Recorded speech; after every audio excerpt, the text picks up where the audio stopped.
Good morning. Welcome to Sunday morning. Nice to be with you all.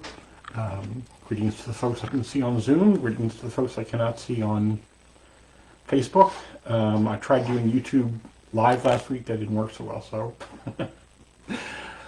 sometimes the magic works, sometimes, not so much. So, I have a situation going on with my right eye. And I might put an eye patch on. And I'm going to talk a little bit, I was decided today to talk about investigation and equanimity. And this gives me the perfect opportunity to talk about all the noise in my head that went on about wearing an eye patch in front of y'all. Because it's a really good example of that. If you feel you need to make a comment about pirates, keep in mind I've heard most of them, so it has to be really original. So, investigation and equanimity. We go through various emotional states, of course, and we often meet them with some version of don't want it, really like it. And when we're in a difficult emotional state, we usually meet that with aversion and create some sort of narrative around it that comes to A plus B equals I'm not okay.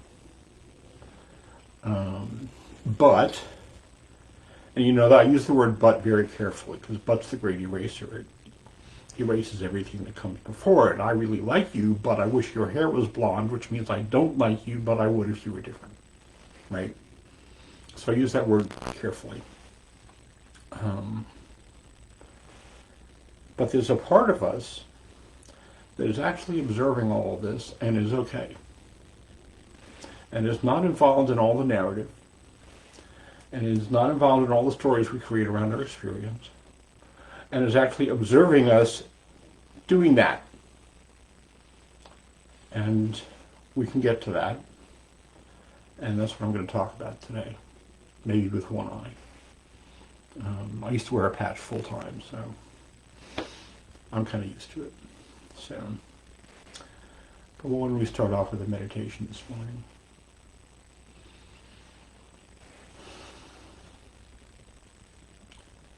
Just find a comfortable place, comfortable posture.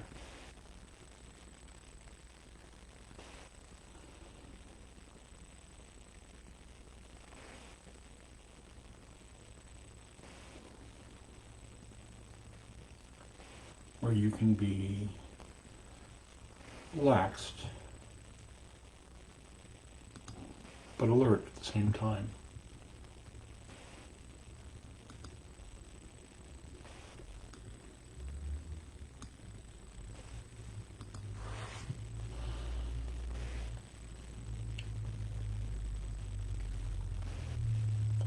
You're sitting with your back straight, not rigid, just straight, relaxed into it. You're tucking your chin just a little bit like there's a thread at the top of your head.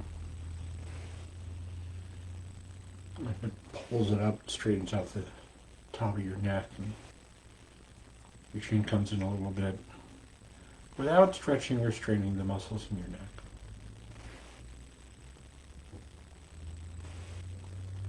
You might want to rock back and forth slightly.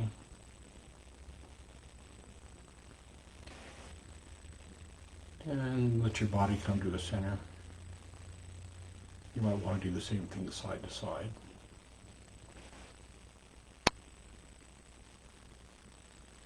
Let your body just come to the center.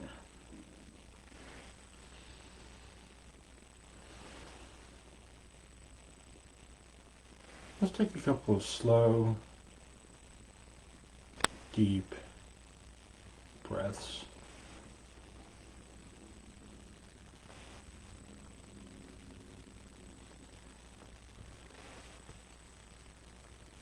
Just to get connected.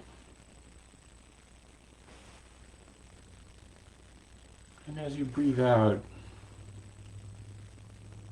just let your body settle.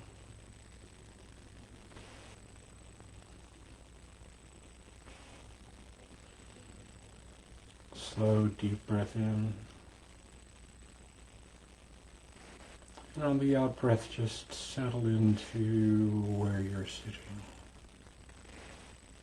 Just let gravity do its thing.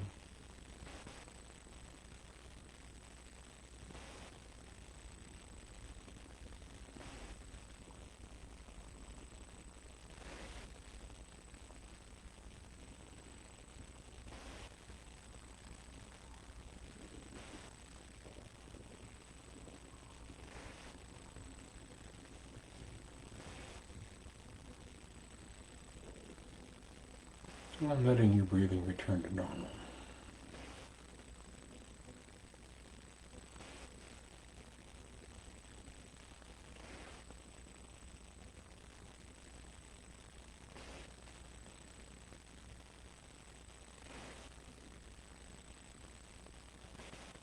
Continuing on the out breath to relax and soften. Soften the muscles around your eyes, the muscles in your face.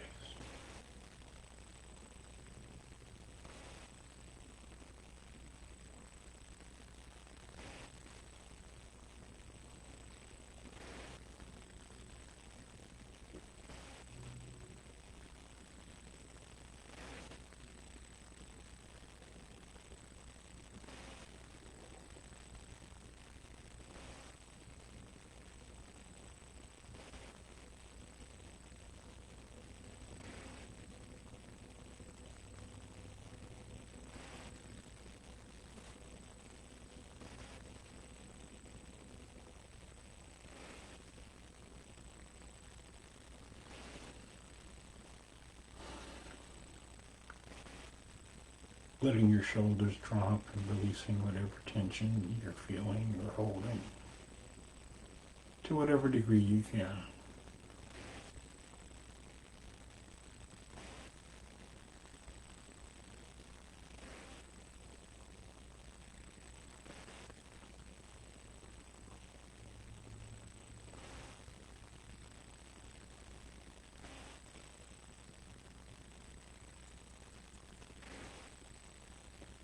Relaxing your belly and just letting it hang instead of holding it in.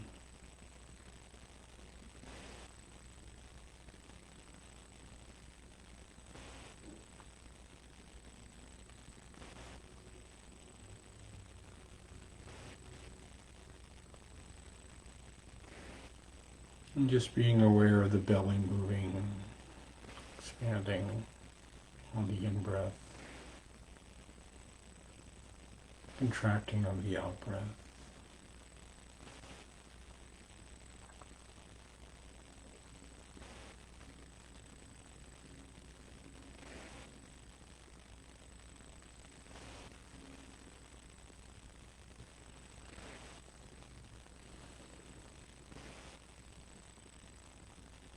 And as you breathe out, just letting the mind settle. Relaxing the thinking muscle to whatever degree you can. It's all good.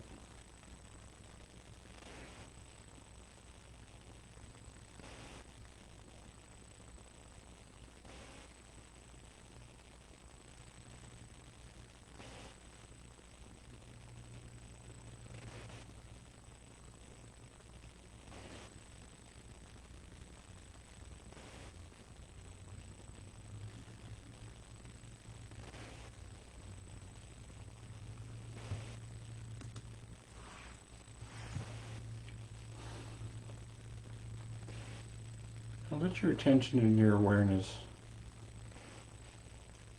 come to your breathing.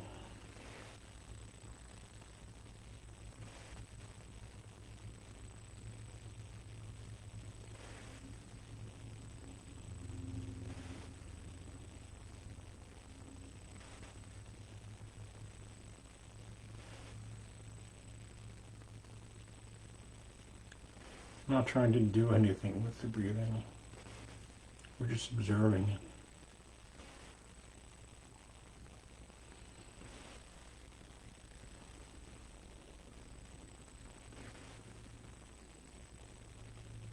Just noticing the sensations wherever it's easy. Could be the air moving in and out of your nose. Could be the sensations of the chest, the belly expanding and contracting.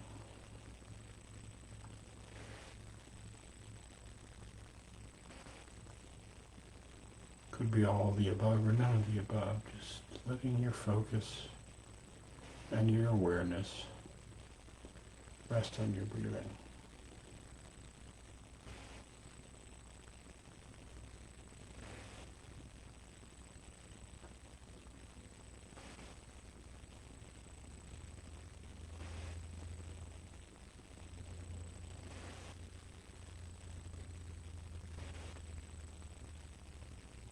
And if you can,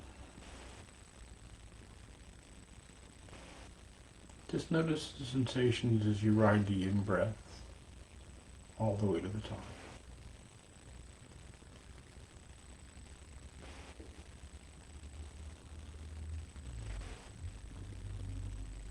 And notice the slight gap that may be there between the in-breath and the out-breath, and the sensations of your body transitioning to an out-breath.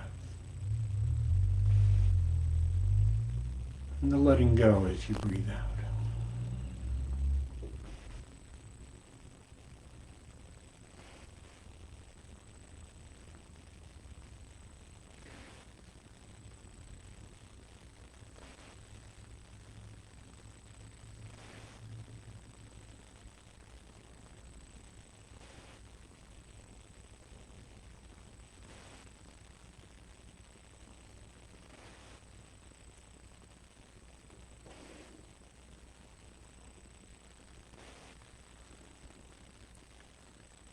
Noticing the sensations as you get to the bottom of the out-breath. Maybe a slight pause, maybe not. The sensations of your body transitioning to an in-breath and beginning with cycle again.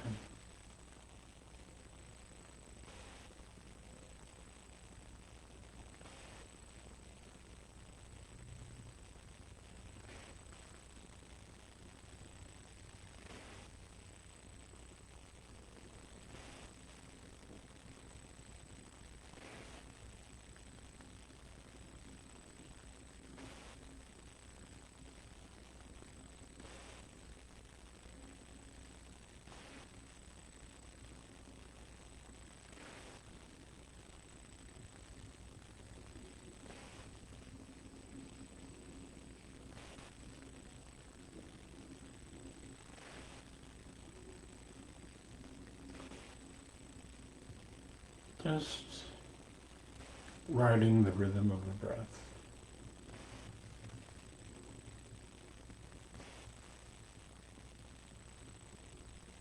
Like a boat gently rocking back and forth on the waves of the lake.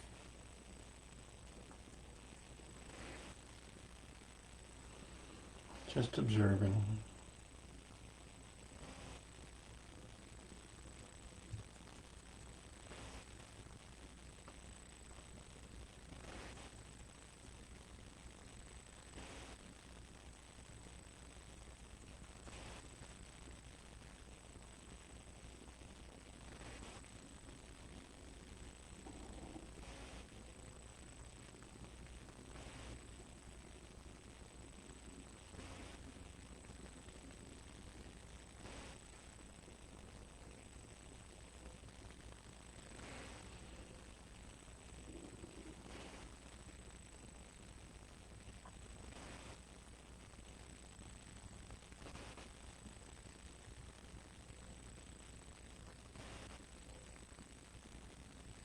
Thoughts arise and drift off.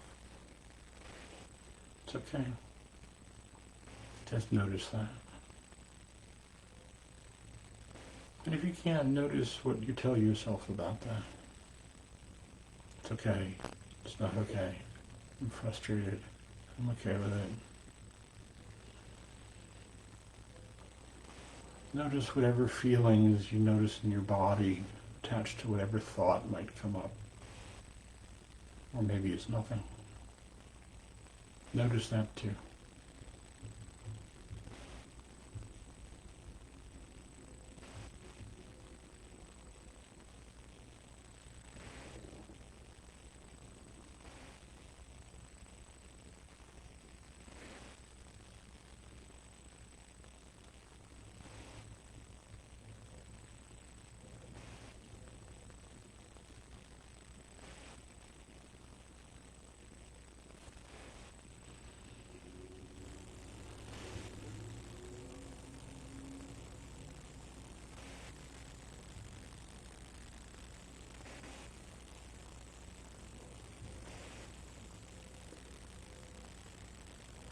Just being with the simplicity of the present moment, breathing in and out. Wander off in thought. Come back, begin again.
thoughts arise,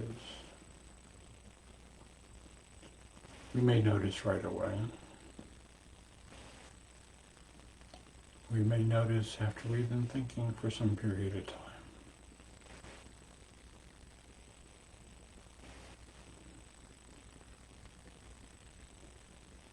Just notice.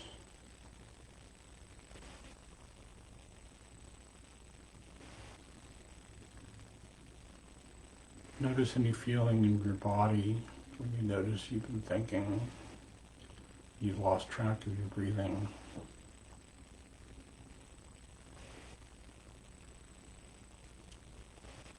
Notice whatever you're telling yourself about that, good, bad, or indifferent.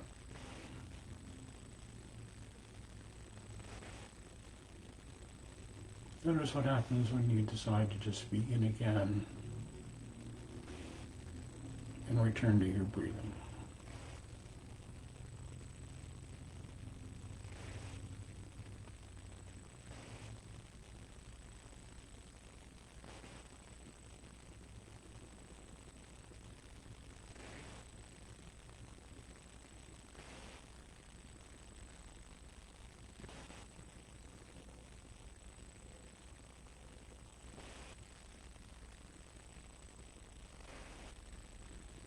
Everything comes and goes. The breath comes and goes. Thoughts come and go. Feelings come and go.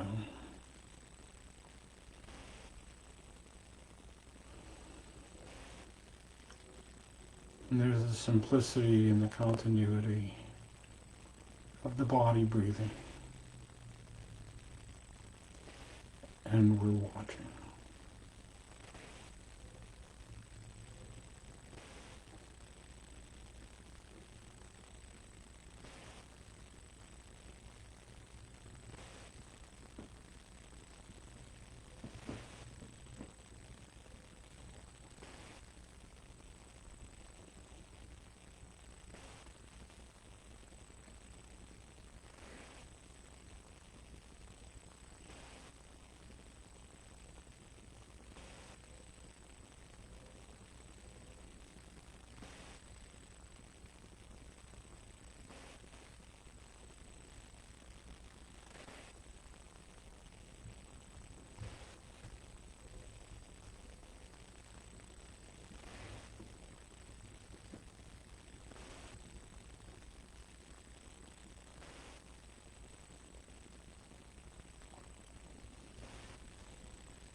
And as we come to the end of this sitting, just noticing what you're experiencing in this moment.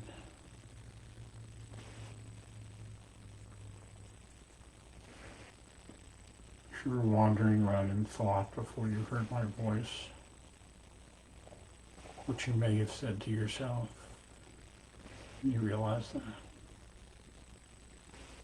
Whatever showed up in your body,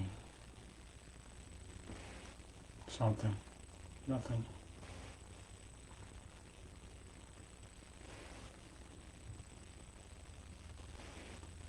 What it feels like to return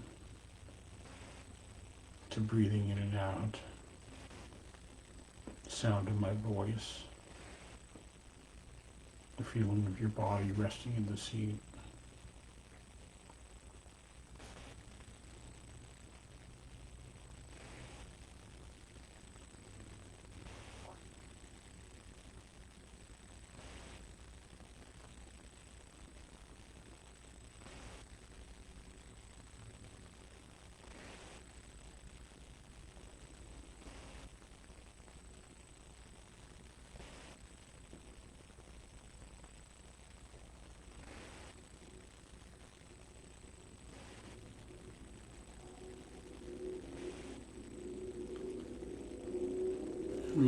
May whatever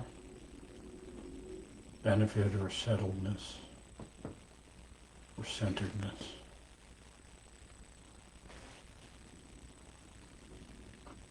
we experience from this practice today, may that inform how we continue to interact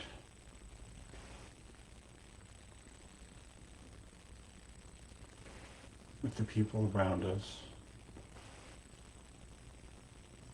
with the people we meet, the people in your household, the momentary person behind the counter at the store.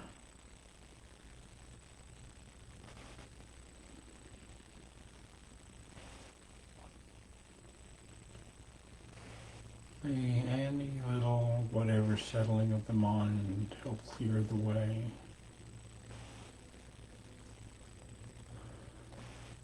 to view the world and be in the world with kindness and care and compassion.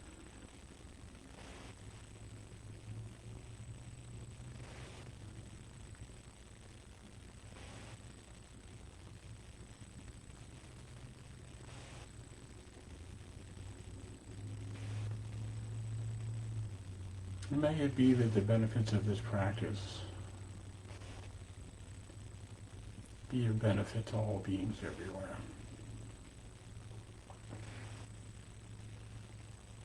May all beings be happy. May all beings be well. May all beings be safe. May all beings be at ease and at peace.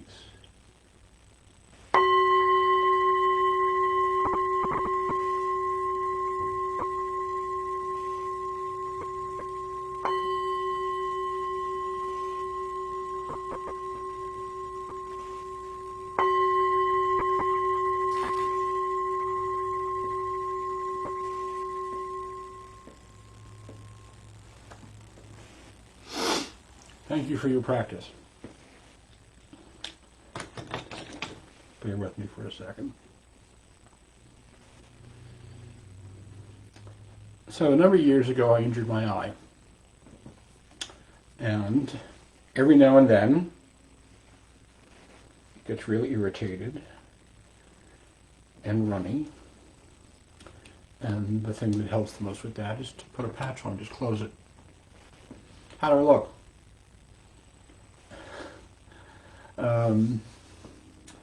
And I've got all kinds of narrative attached to that, most of which doesn't really make any sense. But when that first started to happen, I was still working as a therapist in Sacramento, and I felt like I can't wear the patch in front of the clients. It'll be distracting, right? And at the time, My therapist, a guy named Stephen Walker, also goes by another identity, Lama Yeshe Jinpa. He's a white guy from Scarsdale, New York, but he's ordained as a Lama. And we were talking about this, and I said, and he was pushing me like, don't be uncomfortable, right? Because I had all this stuff in my head. And I said, okay, I'll tell you what, I'll make a deal. I'll get one of my clients to take a picture of me wearing the patch in my office doing therapy. You wear your monk's robe in your office doing therapy. And I did, and so did he, but only for me. The point is, I had constructed this whole thing in my head that it wasn't okay. And then I decided that it was. And I was having breakfast this morning, and my eye was like doing its thing. It does this like for a few weeks every year, usually around the change of the season.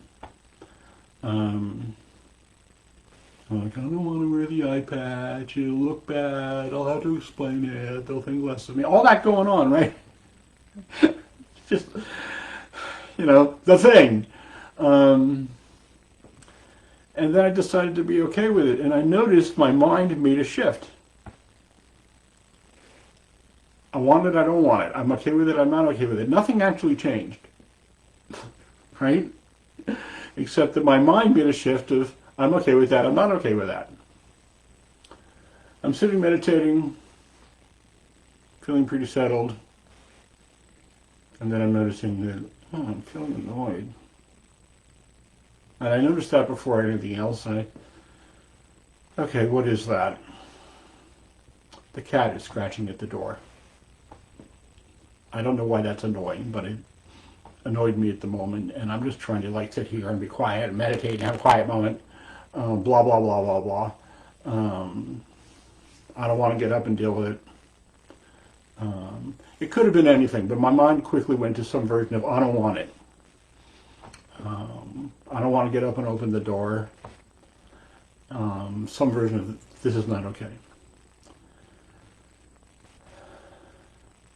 And so the narrative I'm trying to meditate here is the first clue that I've entered some sort of zone of aversion that this is not working for me. I also noticed that I've had all kinds of other noises while I've been meditating, right?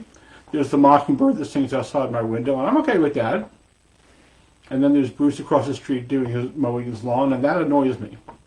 But it's all just sound. And what's different? What is different? What is different is whatever I'm bringing to the party. So I start to look at how does my mind and why do I go to this is okay and this is not.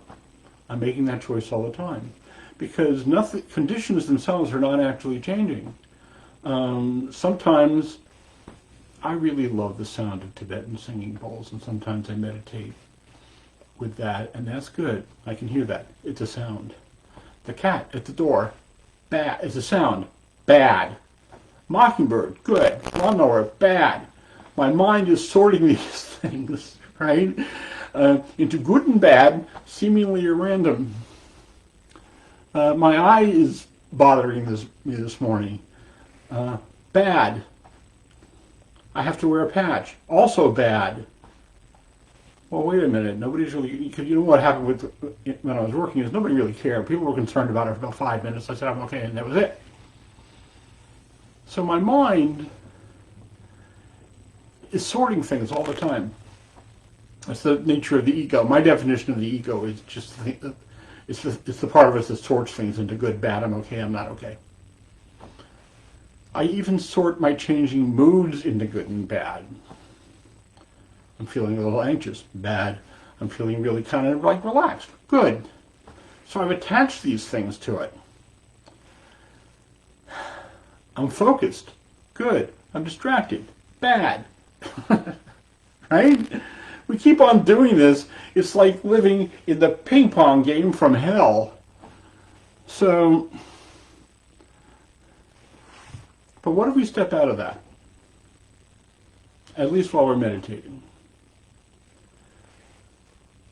What if we can step away from the swinging pendulum, doom, doom, doom, doom, and observe it as a process? With the question of, after all, who's watching this? Right? There's a part of me that's actually watching all this and is probably a little amused. Who or what is watching this, and can I decide I'm okay with all of it,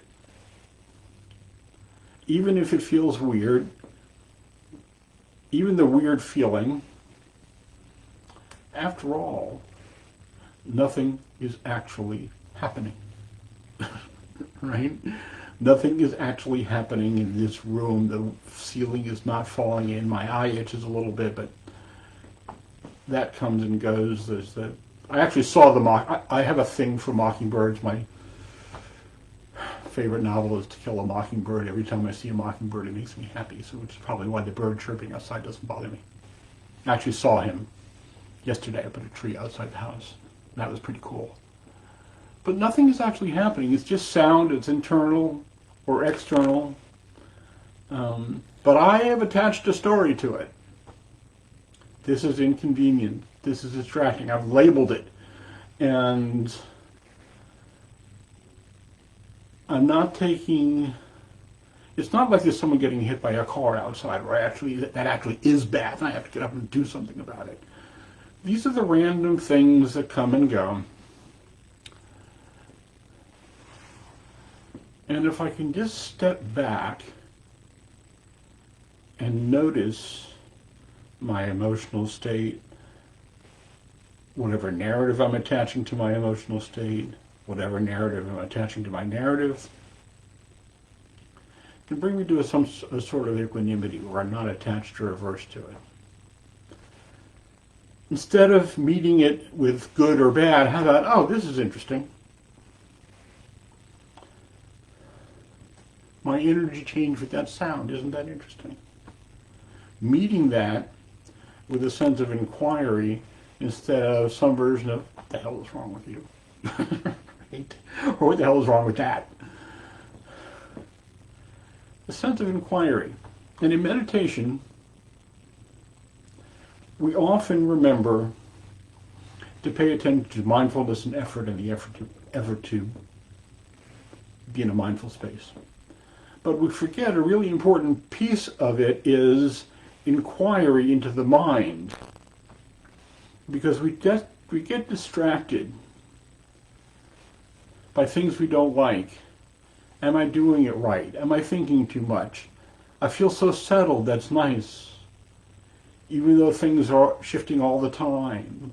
I feel less settled, that's not okay. But that's shifting all the time too.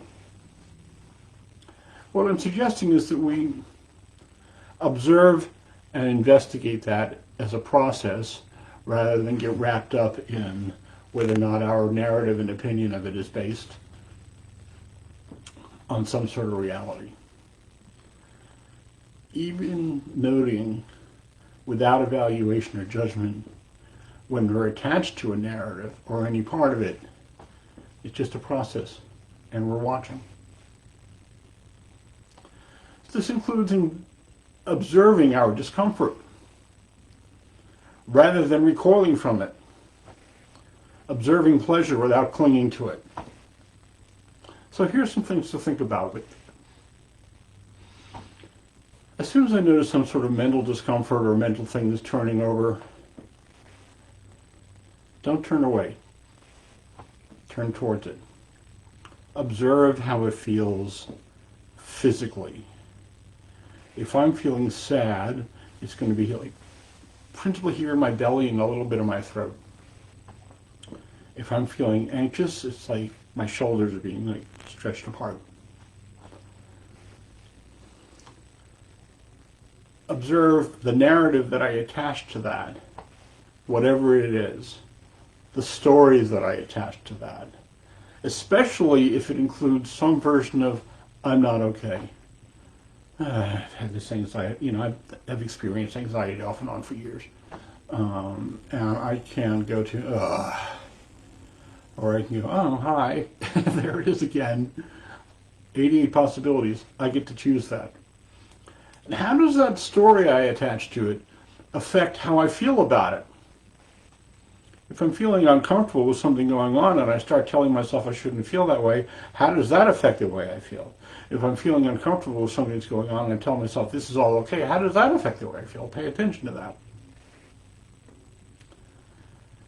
How does the story affect the way I'm feeling? Does it make it stronger? Does it make it weaker? And how does that feeling affect the way I think? It gets a little circular, right? I'm feeling angry, just to pull something out of the air. And because there's all this rhetoric around anger, especially in the 12-step thing, I am creating a narrative that says I have to make this stop or I'm not okay, which makes me feel frustrated, which makes me feel like I'm doing it wrong, which makes me feel sad, which makes me feel like a failure, right? You know? I'm being hard on myself. I'm the guy who's always telling people, you know, not to be hard on yourself. I'm being hard on myself. I notice I'm being hard on myself, and now I feel sad. Now I feel frustrated because I'm feeling sad because I'm being hard on myself. Now I'm feeling like a fake because I'm the one who teaches this all the time, because I'm sad, because I'm frustrated, because I'm angry, and I'm being hard on myself. Now I'm pissed off at the whole thing. So now we're in 5 different states, all from one specific feeling, all of which I have constructed out of air. Where does it end? Right? So what if we just observe this process? Does it increase? Does it decrease? Does it fade away? Look right at it. And notice what it feels like, what we're telling ourselves, how we're narrating it, like an outside observer. Especially things like, fear and anger. Instead of pushing them away and viewing them as a call to action, how about we just investigate? Notice all those qualities. Take your time. Take your time. You're not going to do this all the time. None of us do. But you can decide that when you notice it, you'll just practice it. One of the best places to practice this is when you're meditating, because things arise all the time. That's sort of training the mind. You'll start to notice you're a little less reactive. You're not feeling pulled to react and fix things. Start to see through the projections and the commentaries and the narrative we have about things, and start seeing our feelings and our experience in a more direct way.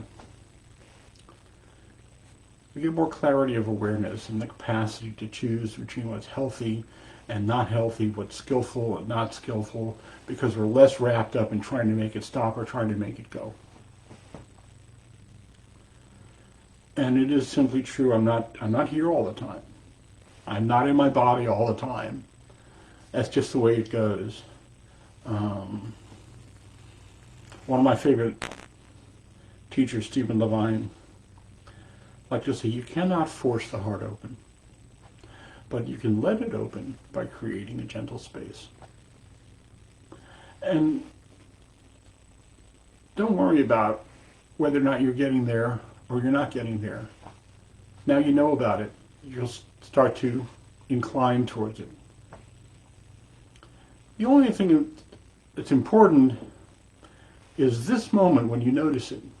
Not that you didn't notice it before, or you might not later, but in your practice and you're meditating and you notice it. Because each moment of mindfulness is complete in and of itself.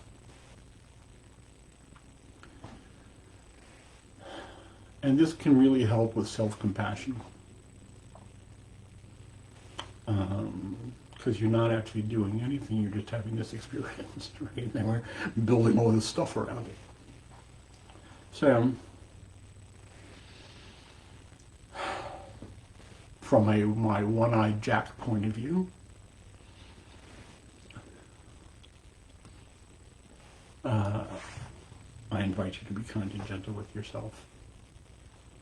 I invite you to notice your experience. I invite you to notice when you have noticed your experience and you're telling yourself you should have noticed this before, and starting to construct a whole thing about around you can't do it, you did it wrong. I invite you to notice that and what it feels like. I invite you to be kind and gentle with yourself. So just for today, as they say in the 12-step world, because tomorrow the giant meteor might fall, in which case, who cares? 1 or 2 times, maybe. Start there, 1 or 2 times. Notice this. Instead of like gravitating towards it or pulling away, just notice what it feels like, how the energy shifts or doesn't. Notice the narrative. Notice the story. Notice how the story, just once or twice, if you remember. So, thank you for your kind attention.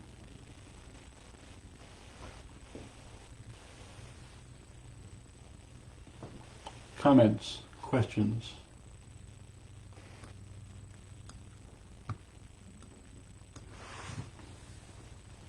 Hey, Ken. Hi, I Julie. have a question for you.